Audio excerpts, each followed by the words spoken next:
Ассалаумағалейкум, Армағазағала, аты жөнім Марғұлан Нұрданғазыла, қалдарыңыз қалай амансыздар ма? Өздеріңіз білетіндей, соңғы күндері мен Серікжан Біләшұлы туралы жиі видеолар салып, ойымды бөлісіп жүрмін. Осыған байланысты кейбір миын құрт жегендер менен сен Серікжанға табынып оны пір тұтасың ба деген миға сыймайтын сұрақтарын қойып жүр.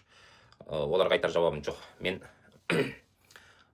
Серікжанды пір тұтпаймын, бұл менің ұстаныма мүлде қарама қайшы нәрсе.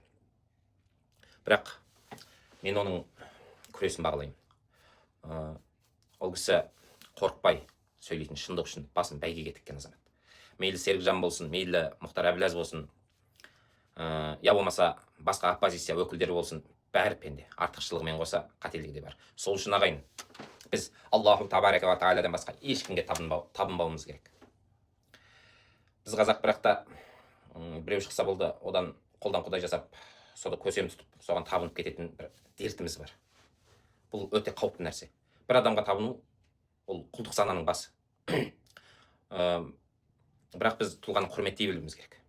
Онымен қоса, оны қолдан құдай жасап алмауымыз керек. Пір тұту дегеннен шығады ғой барлығы.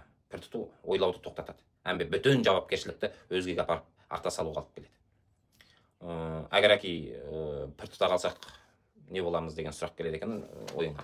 Егер пір тұта қалсақ, тура қазіргі жүйе боламыз, өзгеріссіз қаламыз, үнсіз тобырға айналамыз. Дәл қазіргідей. Ағайын солай секеңде пенде ол да қателесуі мүмкін. Сол үшін бізге пір емес принцип керек. Қоғам көсемге емес құндылыққа сүйенуі керек. Тағы да қайталап айтайын ағайын. Мен Марғұлан Нұрданғазыұлы деп атымды айтып түсім түстейін.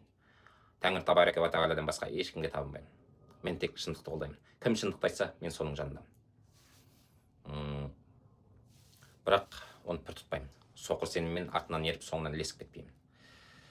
Сіздерге айтарым біреуді емес, әділеттілікті, еркіндікті, ар-ожданды пір тұтыңыздар.